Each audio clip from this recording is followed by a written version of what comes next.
All right, shalom, shalom. This is the brother Maltazad coming at you with another lesson. First and foremost, I want to give all praises, honor, and glory due to Yahweh, Bahashem, Yahweh Shai, Bahashem, for Kakwadash. Double honors to the apostles and the elders of Great Millstone. And I want to say shalom to the 144,000 brothers that's laboring well in this truth, and the believer sisters as well that's watching and learning day in and day out through humbleness and sincerity. Shalom to you sisters, and Lord willing, this lesson on the Motb is edifying.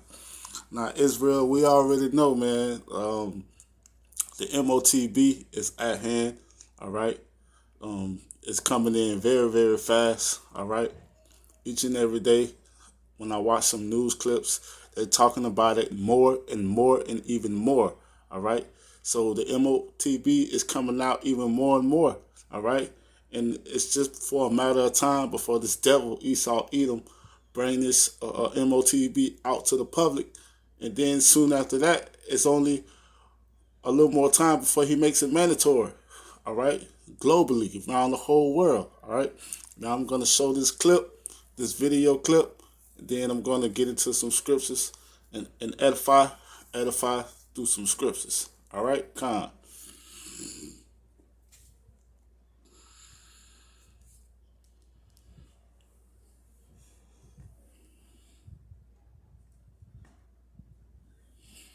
Stat.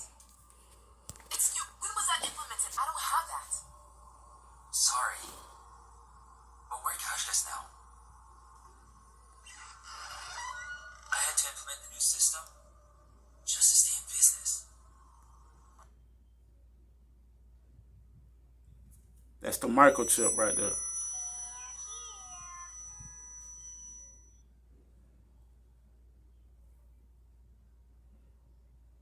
The Cold War. We have before us the opportunity to forge for ourselves and for future generations a new world order. A world where the rule of law, not the law of the jungle, governs the conduct of nations. When we are successful, and we will be, we have a real chance at this new world order, an order in which a credible United Nations can use its peacekeeping role to fulfill the promise and vision of the UN's founders. A new world order. The New World Order really consists of three aspects. There is a New World political system that everyone today is calling the New World Order. As well as that, there is an economic plan for the New World Order, and that is called the New World Economic Order. In addition to those two items, there's a third plan for religion. You see, the planners of the world know that men need a religion of some kind, even if it's a false one. So they have a plan to give us a new age world global occultic religion. So really there's three aspects to this new world order. A new world economic order in which a computer chip will be injected into our hands or foreheads as a means to track, control, and identify us, and will also be used to make our purchases and scan and so they've already put the program in Los Angeles. In fact, a trilateralist named Mayor Bradley, Uncle Tom Bradley, was responsible for putting this in dogs. Right. And your children will be considered like animals. And operating through the Council on Foreign Relations, through the Trilateral Commission, through the Club of Rome, through Global 2000, which wants to reduce the population of the planet by, 25%. 25, that's 1,250,000,000 people have to be exterminated by the year 2000. Well, they can do that. So essentially, this Illuminati is the group of men who control not only all the money on the planet through all the world banks and the Federal Reserve and so on, but they control essentially all the governments. And so these men are planning to bring about a global form of government that's unique in all history. It's a total enslaving system of world communism and fascism, controlled by a hierarchy in Europe that Anthony calls what? The oligarchy. Well, no, I call it the evilarchy. The evilarchy. The oligarchy of evil. So these men are satanically inspired, and of course we get that term from the Bible, which means the devil. They're satanically inspired to bring about a global form of government to every nation on the devil, Esau Edom. He is the devil, Israel. The so-called white man is the devil. Just up, have reacted to the truth coming out. They admit that they've been telling porkies, and now they propose to increase their power. So central bankers belatedly admit, now that you've mentioned it, yes, banks create the money supply. So let's abolish that now.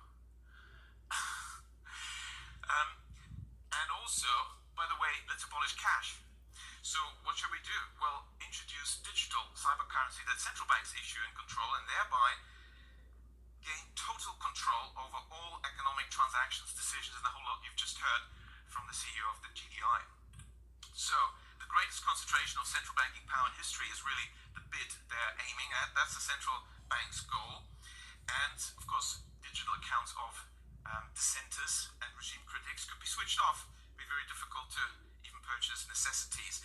So this is an Orwellian dystopia of total control, the end of any freedoms. That's really what central banks are aiming at. Several central banks have, like the Bank of England, already prepared their microchip implant, RFID chip, to be implanted under your skin. And why is there sudden discussion about universal basic income from all the grassroots and inverted commas movements and billionaires? Universal basic income is the bribe for you to accept the microchip. The overarching trend of the 20th century is concentration of power in the hands of the few. That's what we have to keep in mind. We have to work against this. We don't want to have these unaccountable central planners making decisions. We need decentralization, and the solution therefore is to maintain public money in the hands of local community banks, decentralize decision making, give local people the power in the form of local public banks and local not-for-profit community banks. As I walked in, I was delighted to see that the Gottlieb Duttweiler Institute is also about Genossenschaften, cooperatives, and of course the majority of banks in Germany are cooperative banks, and that's really what we need. So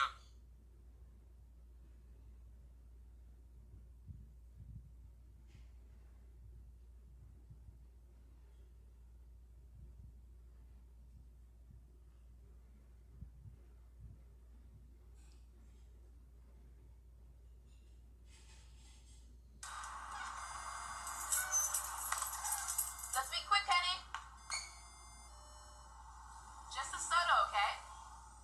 Okay.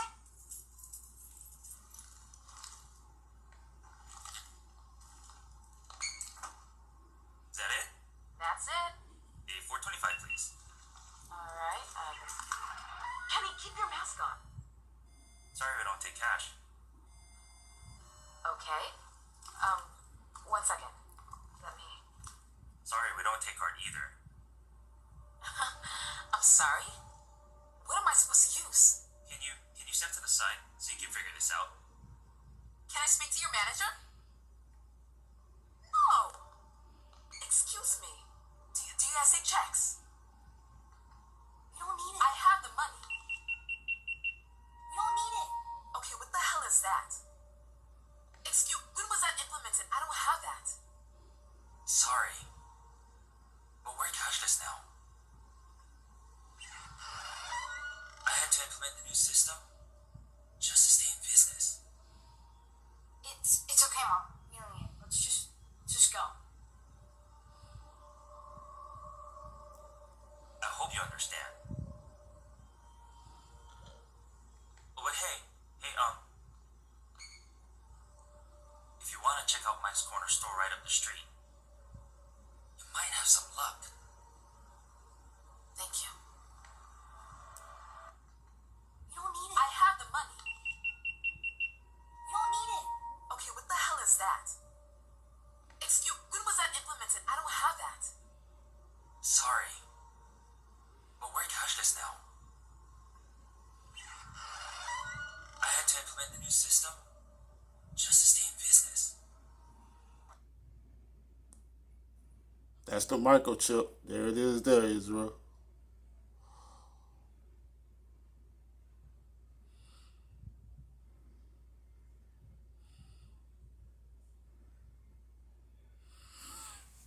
Con.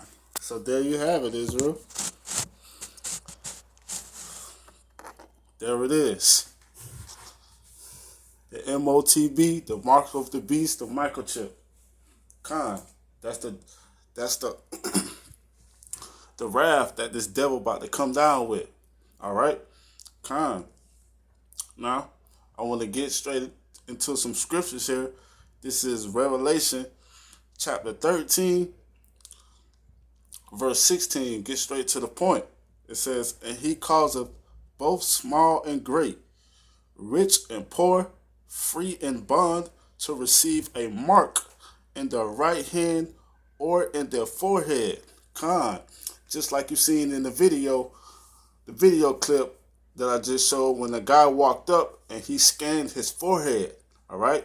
And she tried to pay with cash, and then she tried to pay with her card, and the guy told her, we're cashless now. And the guy that walked up behind her, when she stepped to the side, he scanned his forehead, all right?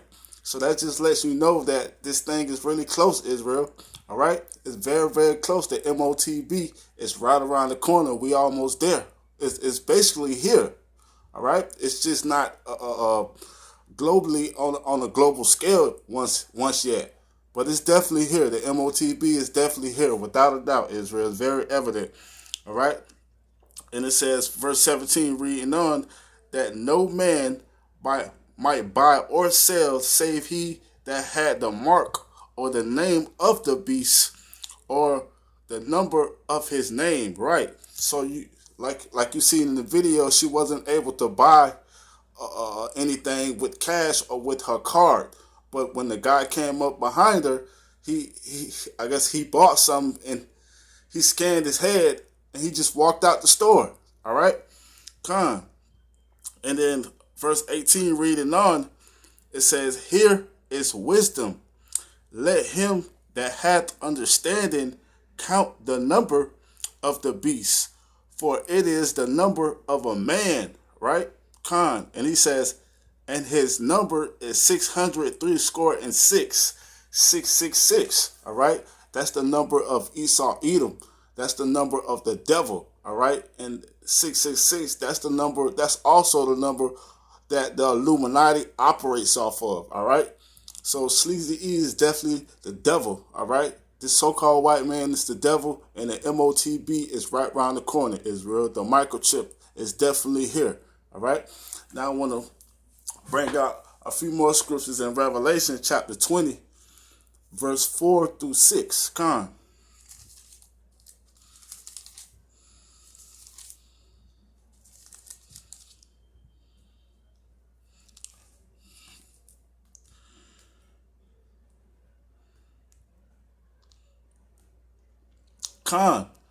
Revelation 4 through 6, and it says, I saw the thrones, and they that sat upon them, and judgment was given unto them. And I saw the souls of them that were beheaded for the witness of Yahweh and for the word of Yahweh, and which had not worshipped the beast, neither his image, and neither have received his mark upon their foreheads or in their hands, and they lived and reigned with Yahweh 1,000 years. Right. So it's going to come down to the penalty of death for those who don't receive that Motb. All right. And it's going to be some prophets that's going to be Salakia is going to be martyred for this truth. All right. So they're going to be chosen to be martyred for this truth, and they're going to be headed for the witness of Yahweh Bashim Yahweh Shai. All right. So so we got to endure to this thing, endure even unto death, Israel. All right, because it's definitely coming. That the mandatory of the microchip is definitely coming. We right at the doors of this thing, Israel. Without a doubt, it's too evident, right? It's too much evidence out there right now. All right. Without a doubt about it, all right? No doubt about it, Israel. All right, now reading on, verse 5, it says, but the rest of the dead lived not again until the 1,000 years were finished. This is the first resurrection, right? The ones who rejected the knowledge of Yahweh Bashim Yahweh Shai, all right, they didn't come back into the kingdom until the 1,000 years was over, all right? Until the ones who accepted the word and endured to the end, and the ones who endured to the end unto death, they reign with Yahweh Bashim Yahweh Shai 1,000 years, Israel. All right? The MOTB is right around the corner, Israel. This is so evident, Israel. We just see it. I see it clearly through the spirit, Israel. All right? The MOTB is definitely here. And it's Sleazy E, the devil, he's definitely about to make this mandatory, Israel. No doubt about it, Israel. 2023, Salakia is going to be a hell of a year. All right? Khan. And it says, reading on, it says, blessed and holy is he that had part in the first resurrection. Right, the first resurrection, it says, is when Yahweh Bashim Yahushua come back and those chariots, those thousands of chariots, and deliver the hopeful elect up out of here before the great destruction of Babylon the Great, which is America, Israel. Right? Come. And it says, on such the second death have no power, but they shall be priests of Yahweh, and Yahweh Shai, it shall reign with him 1,000 years. Right. So the ones who endure to the end, once again, and not bow down to Sleazy E, to this devil, to this system, all right, and not bow down and take this mark of the beast, the MOTB, the ones who endure to the end and don't receive that mark, Yahweh Bashim Yahushua is going to deliver them, even unto death. All right, so if we end up dying in this truth, Israel, Yahweh Bashim Yahushua is still going to be with us. All right, and he's still going to save our souls at the last day, Israel. All right, so this thing is definitely close, Israel. The MOTB is here. It's definitely here, no doubt about it, Israel. Right, Khan. But we must endure to the end no matter what, even unto death. Khan. All right, so I want to touch up on them two scriptures, and I want to, show that video clip on the MOTB. All right, because that was a very, very edifying, very, very edifying video clip. All right, Khan. So with that, I want to give all praises, honor, and glory due to Yahweh, Bahashem, Yahweh Shai, Bahashem, Wakak Wadash, double honors to the apostles and the elders of Great Millstone. And I want to say shalom to the 144,000 brothers that's laboring well in its truth, and the believing sisters as well that's watching and learning day in and day out through humbleness and sincerity. Shalom to you sisters, and Lord willing, this lesson was edifying. Shalom, Israel.